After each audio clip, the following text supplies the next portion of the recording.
Okay, so these are the two videos. The first video here is your the video of a typical calorimeter, bomb calorimeter setup in an undergraduate lab.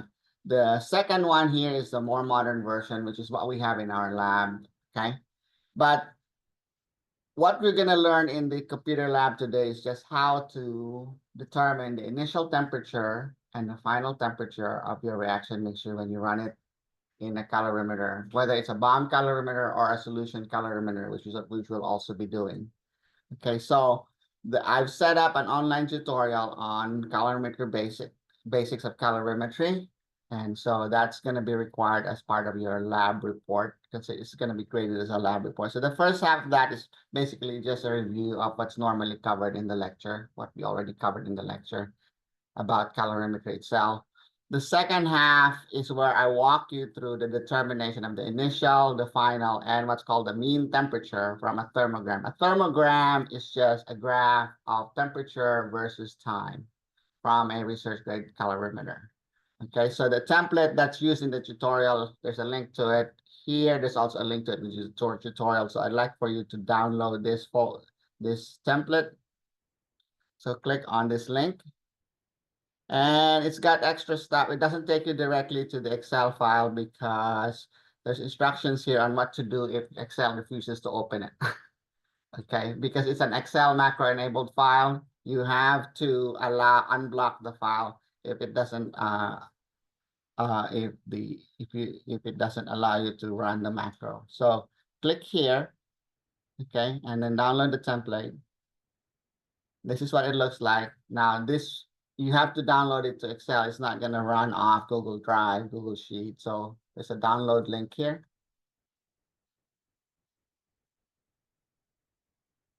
And now you can open the file.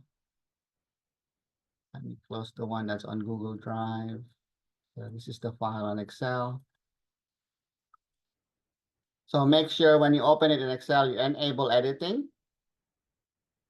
And then enable content. Okay. Now, if we have trouble later, that means the content wasn't actually enabled, and I'll help you figure that out. The instructions are right here in this original document that had the link to that Excel template. All right.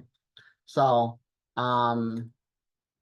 actually, let me show you what you need to do to unlock it, just in case. So if you go to your downloads folder, this was the file. So you just right click on it, properties, and make sure that it is unlocked. Okay. And then apply. That way, for sure, your macro will run.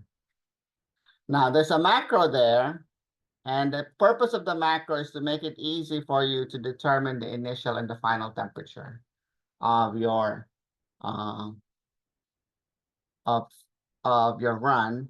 And basically, all you have to do is just replace this data right here. But we need to set this up first to make it because there's some missing formulas here. So you need to set these formulas up first with using this sample data. That way you'll get a feel for what this template is all about, because once you replace your data, you kind of have to make sure that you understand what's going on. All right. So just download it, open it for now. And let me just show you that tutorial that I have posted for you to work on. And right here is calorimetry lesson counts as lab report right here. So I click on this link right here that will take you to an external Moodle site. And this is the same one that you did for kinetics, same Moodle site. So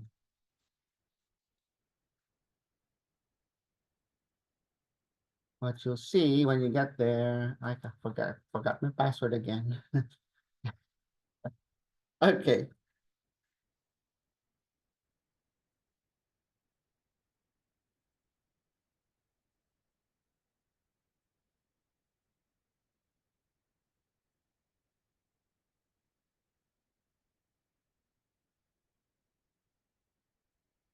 All right, let me pause this so I can look up my password.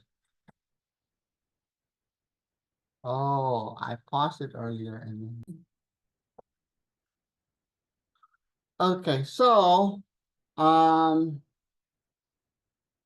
me see. You must be in good shape, Dr. Logan. You're not even athletic. I didn't even run.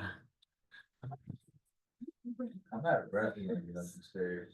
It's really bad when you're like, I'm talking to someone and walking down the stairs, like I'm up and it's like I'm fine going up the stairs. I get to like where I'm just walking on flat ground. All right, okay. You don't want your voice to be heard on YouTube, do you? Oh. Okay. I guess. It already is, okay. Harley. Sorry, guys. I gets out of breath when she walks up the stairs. All right, so this is what, once you plug in your data, once you have everything set up, this is how it's gonna look, okay? For the sample data that I've given you in the handout. So this basically, this quiz, you can think of it as a post-lab quiz that reviews what we're gonna do today in the class, okay? So that's what it's going to look like. And the idea here is this: we find a vertical line that we draw on our chart, and where that vertical line intersects the trend line from the pre-reaction data. So you have the data here, temperature before the reaction is started, and then you let the reaction happen, and then after a while, you have the reaction. After the reaction is done, you have a trend here towards the end. So what you do is you extrapolate the trend line before the reaction occurred to this line that we selected here, this vertical line, and where it intersects, that's your initial temperature. And you do the same thing for the trend, the long-term trend after your reaction, extrapolate it back to this vertical line here. Now, what is this vertical line that we select? We have to move our vertical axis here, okay, so that the ratio between, let me see if I can use my mouse. Okay. This gap right here, this is mean temperature minus the initial temperature. And this gap right here is final temperature minus the mean temperature.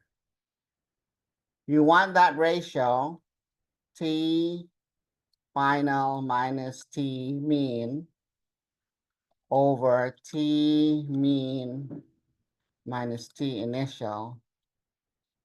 You want that to be 37 to 63.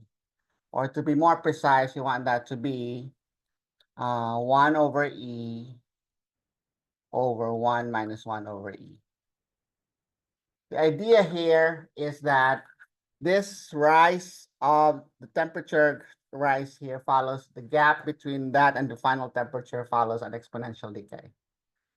Okay, so that's where E comes in. 1 over E, okay, is the fraction that's left in the gap at one lifetime. Okay, you remember our lesson on exponential decay. A lifetime is the time it takes for the exponentially decaying quantity to drop to 37% or by 63%. So you want that ratio. So what we're gonna do, what I've done for you is I created a macro where you can move this y-axis, the location of this y-axis, so that you can easily see whether that ratio is satisfied. So you have to find the location on your chart where you can draw that vertical scale so that this ratio is 633 to 67. Now to be, just to clarify what this mean temperature or the T.63 R, that is where your vertical line intersects with the curve while the temperature is changing significantly, okay? So that's the 63% rise time. So that's what we're gonna try to do. We're gonna try to find that vertical line so that we can have our initial and final temperature and the mean temperature for the reaction. Okay. Now, discussion of what all of that means is set up for you in the questions prior to this question right here. So question number 1 starts off with things that we've covered in the lecture. And then right around question number 6, that's where it talks about the initial and the final and the mean temperature that is typically determined from when you do an experiment in a calorimetric determination. All right. And then this one right here, this is what eventually we're going to end up with. So our focus in the computer lab today is just how to set this up for the data that you're going to be collecting in the lab. You got it? When you do a calorimetry experiment. All right, so let's go ahead and work on this template that we have right here.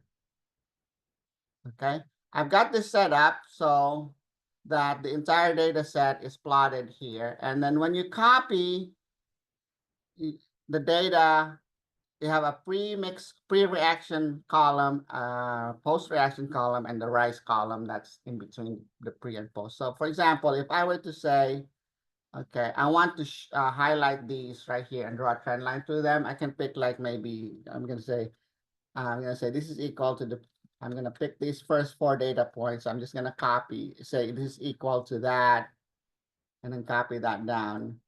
Okay, so this one is equal to that number. This number is equal to that number. This number is equal to that number. And you'll notice on your chart, it's picked up those 4 points right there, pre-reaction, and it draws a trend line. I've got that already set up for you, so you don't have to think too much about how to set up your graph. Okay. So now now this is for this particular data set. What if the data set that you obtain experimentally has more points? Let's say let's say you can always stretch this out, so you can see this one's not good, right? Because you already, what you really want is to establish the trend before the reaction has occurred. So you can make these adjustments easily by just deleting formulas here. You got it? Now, if you want to do it towards the end, so you can just say the post-mixing, post-reaction data right here. So I can just say this is equal to this temperature. Okay. You can just copy that. You can see it's doing a trend line on that one as well. So I can paste the formula here. And so you can see the data points that are used for doing the extrapolation are highlighted. And then I can just add the middle parts right here. That one right there.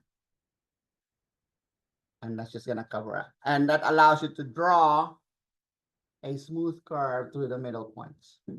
Okay, so you have a linear trend line through the terminal points, the post-reaction data. You have a linear trend line drawn through the pre-reaction data, and then you have a smooth curve being drawn through the part of the curve where your reaction is occurring, where the temperature is changing.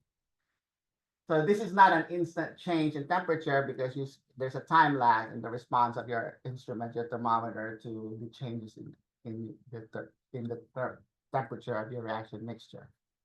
Okay, and so that response follows an exponential decay. The gap anyway between the reading and the actual temperature in your, because this reaction is pretty much instantaneous in the bomb calorimeter or solution calorimeter, but it takes time for your thermometer to actually get caught up. So that's why you have this lag right here. So what you want to do is find the time, okay, where we can draw a vertical line so that we get to the part where you have one lifetime. So that would be the average temperature during the time that your thermometer is responding to the change in temperature. Okay, so this is pretty much easy to set up. Actually, it's already set up for you. I already set it up for you. I've put in the code for you. All you really have to do is get the slope and intercept of these data that you selected here and then put them over here. This is for the pre-mixing or pre-reaction. Okay, and then you need the slope and the intercept of these. Okay, the post-reaction data, you want the slope and the intercept here. So what's a quick way to get the slope? What you can do Okay, let me exclude this. Okay, 1, 2, 3, 4, 5. That looks good. Okay. So what you can do is, did I? Let me just go with the first 4 there. Okay, and then put this one over here. So let's say I just want the slope and the intercept of this line right here, this pre-reaction line. Okay. So what I need to do there is this. I'm going to say a formula here that I would enter is equal to slope, open parenthesis, the y values, which is these, right? Temperature, comma, and then the x values, which is 1, 2, 3, and 4, close parentheses. It's a quick way to just get the slope in Excel. Okay. And the y-intercept would be equal to, same thing, you just type intercept, open parenthesis, y values, comma, and then x values, and then close parenthesis. So that would be the slope and the intercept of this pre-reaction line, trend line that we have. Okay. Now, if you notice, Excel gives you a warning here that there might be an error in the formula. Ignore that error. There is no error there. Okay.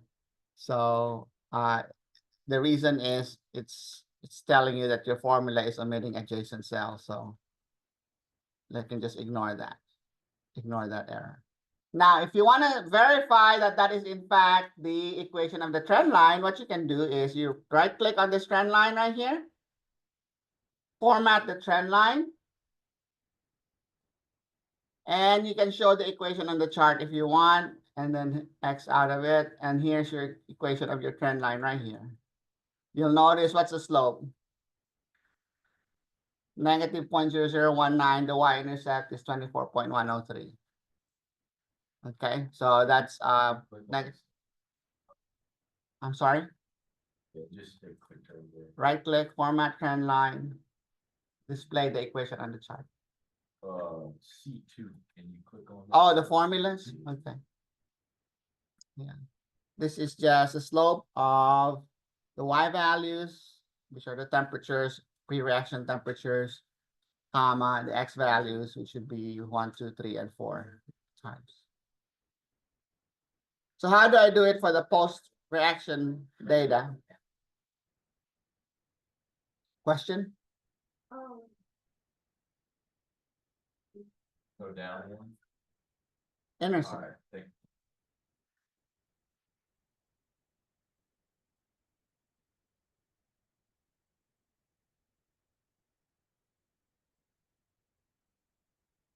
So what I'm going to do today is I'm going to show you a couple of times how this is set up with new data. That way, you don't mess it up. So you need to understand how this template is set up. Of course, you can just do this on your own manually if you really want to. Okay. So what do I get? What do I do for the slope of the post-reaction data? Equals slope, open parenthesis. Where do I point to now? This last column right here, right? That's your y values, comma, and then your x values would be the time for that. So, and then close parenthesis. And that's your slope and your y-intercept. And again, it's going to give you an error warning. Just ignore the error. And then here, the y-intercept is equal to intercept. And then the y values would be these, comma, and then the x values would be these, and close parenthesis, enter. Okay? So you'll notice, ignore this error. This is the intercept of the post-mixing, post-reaction data. This is the slope of the post-reaction data. You have the slope of the pre-reaction data and the intercept for the pre-reaction data. Okay, those are the slope and the intercept of the trend lines. If you want to show the equation of the trend line, just to verify, right-click on this trend line, format the trend line, display the equation on the chart, X out of it, And you should see it next to the line right here. Let's put that over here. Okay, there you go. That should agree with what you have on your cells. Negative 0.0043 and 25.65. So we're still okay?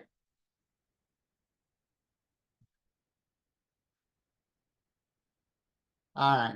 So now we need to move our axis somewhere here. So initially we're gonna have to guess where we're gonna move it.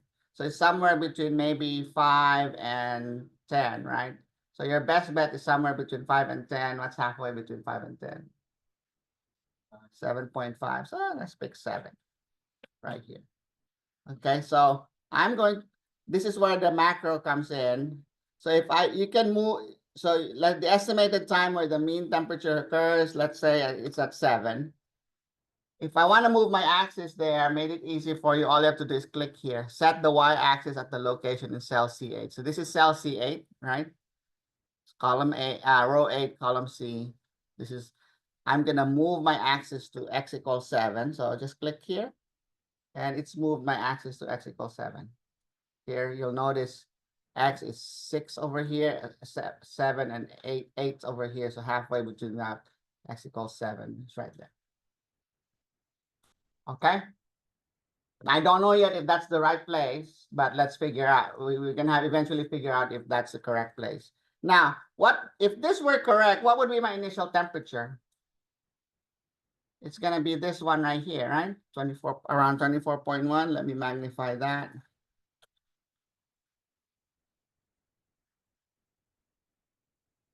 It's gonna be right there, 24.1, 0.2, 0.3, 0.4, 0.4 something, right? So 24, 24.1. So that's 24.2, 24.6, 24.8, and then 24.0, 24.02, 04, 06, 08, and so on. Got it wrong again. 24.1, 1, 2, 1, 4, 1, 6, 1, 8, and then 2, 0. Okay. All right. Okay, so let's verify that. What did we say was supposed to be? Close to 24.18, 24.2, close to 24 point.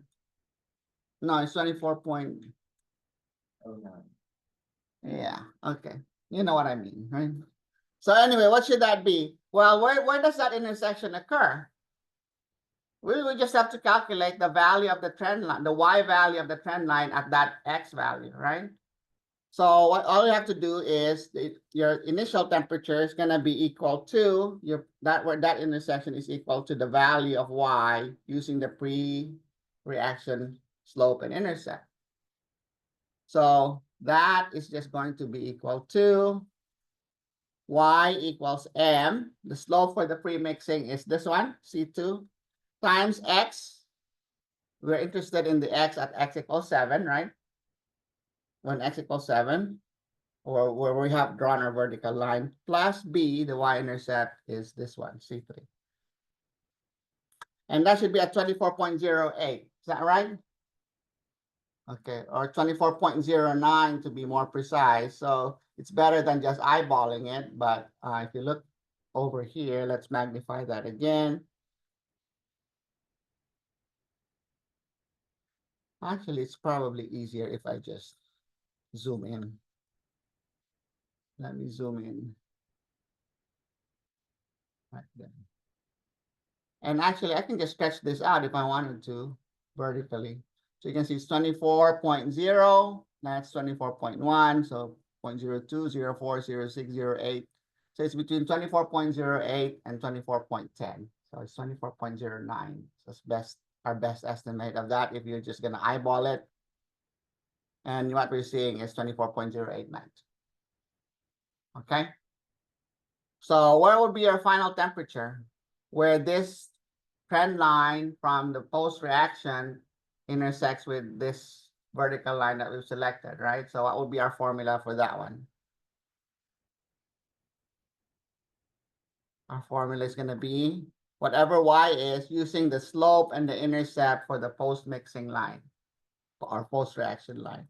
So this is equal to slope mx, m times x, our x is again 7, plus our y-intercept this time is C5. So does that look right? 26.53. There's 26.5 right here. And then 26.6. So 26.5, 5.2, 5.4, between 5.2 and 5.4. It's closer, looks like it's closer to 5.4. 26.5341. Okay, so you don't have to worry about reading the T initial and T final, provided this is the correct line. How do we know it's the correct line? We have to figure out where the mean temperature should be. Well, according to this, the mean, if this were correct, the mean temperature would be where the line, the vertical line intersects the curve, the smooth curve. And so here you have 25.9, 25.92, 25.94. It should be at 25.94, but is it? Well, let's see what that mean should be. What should our mean be equal to? It should be equal to whatever the initial temperature is, right? Plus 67%, right? Of 63%, sorry, 63% of T final minus T initial, right? 63% of T2 minus T1. That's what it should be, right? So that should be 25.62. Remember the 60, let me see. Let me find a place to write over. Okay, see, this gap right here, that's delta T, right? T final minus T initial. The mean temperature is somewhere over here. But this is 0.63 times delta T. And this gap is 0.37 times delta T. 0.67 plus 0.63 plus 0.37, that's equal to the whole thing is delta T. So where you split the two up into 63.37, that's where your mean temperature is. That's just something that they discovered. That's based on the assumption that you have an exponentially decaying gap between the final temperature and whatever temperature.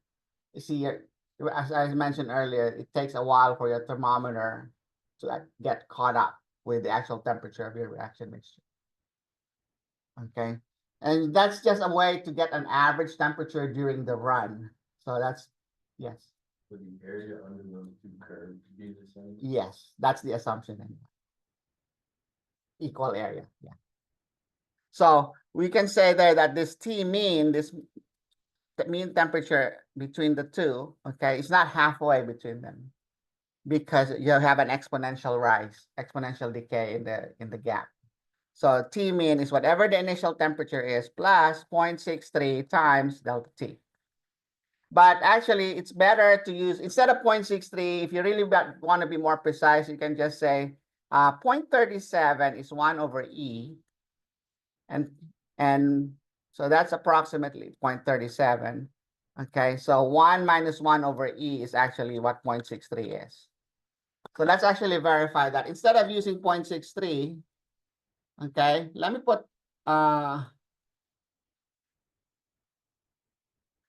put something here first. I'm just gonna say this is equal to 1 minus 1 over E is EXP parenthesis minus 1, right? So that's 0.63. To be more precise, it's 0.63212. So that's actually that's 0.63. That's the more precise expression for the 63% that we've been talking about. So multiply that by delta T, which is T final minus T initial. And then you add that to the T initial, right? So you have 25.6347. Or of course, you can rearrange this. You can put the 69 back here at the beginning. T initial plus 0.63 times delta T. Okay, so C9 is the initial temperature. 1 minus exp to the -1, that is 0.63. And C10 minus C9 is delta T. So you're expecting your mean temperature to be at 25.63, but is that what we're getting? Are we anywhere close to 25.63? Yeah, we're a little past it, right? So that means we need to move our vertical line to the left, right? The vertical line's over here causing at 25.9 something. So we need to move our vertical line to the left. So all you have to do is change. How far do you think we need to move to the left? Closer to 6, right? Maybe 6.5. Let's try 6.5. So you can move axis location. So you can make this 6.5, okay? And then move. Click on the set, on this box that says set y-axis at the location. And now it's been moved right here to 6.5. Are we anywhere close to 25.63 now? Closer. Okay. Now, if you want to make, if you don't want to have to keep typing the same, the number, you can just, so do we need to move left or right? 25.6, so we need to move to the right. Yeah, we need to move to the right. So what you can do is you can just move your y-axis by you can specify by how much you want to move it. Let's say I want to move it to the right by 0.1 at a time. So I can put 0.1 there. And then every time I click on this move y-axis location by, it will move it by whatever I put here. So if I want to move it one place to the right, by 0.1 to the right, I click here, and now it's 6.6 instead of 6.5. Is it correct now? Very close. Move it one more time. 25.6. Oh, it's already at 25.7. So I need to move it back. Maybe I need to move it back by 0.01. Okay. And then move location 6.69. So am I close? Not yet.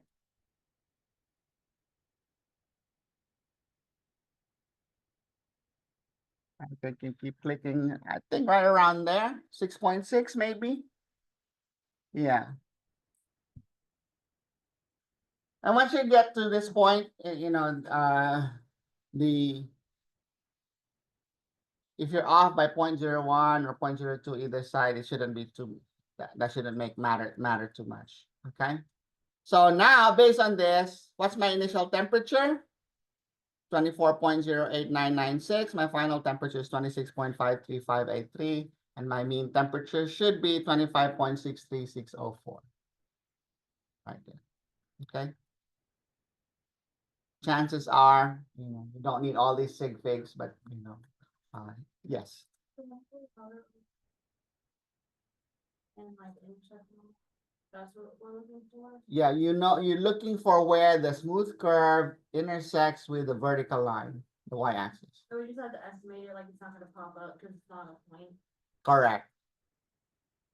So that's the only one that you kind of have to eyeball, but that's easy to eyeball if you given the if you have a very fine axe tick mark, like this first short tick mark distances here. So, and you can stretch out if you really need more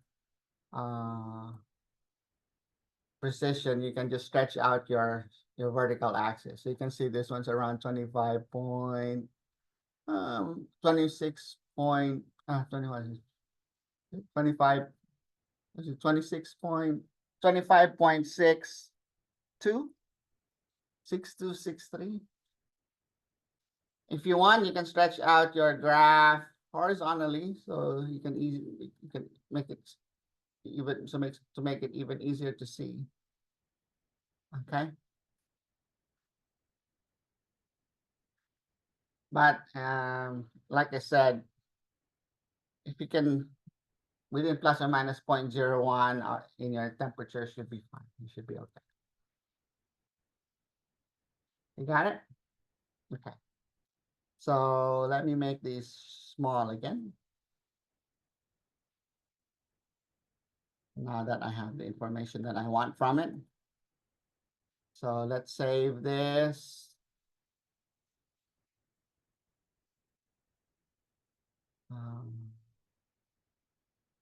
Let's say, give it a name. Save it as. And put your first name in front of the name of the file.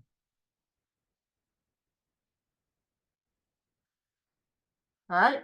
So what we're gonna do today is gonna do some simulations of BAM calorimetry. We're gonna replace this data we have here, okay, with data from a simulator, and then we're gonna do the same thing with data that we got from a couple of years ago from the solution calorimeter.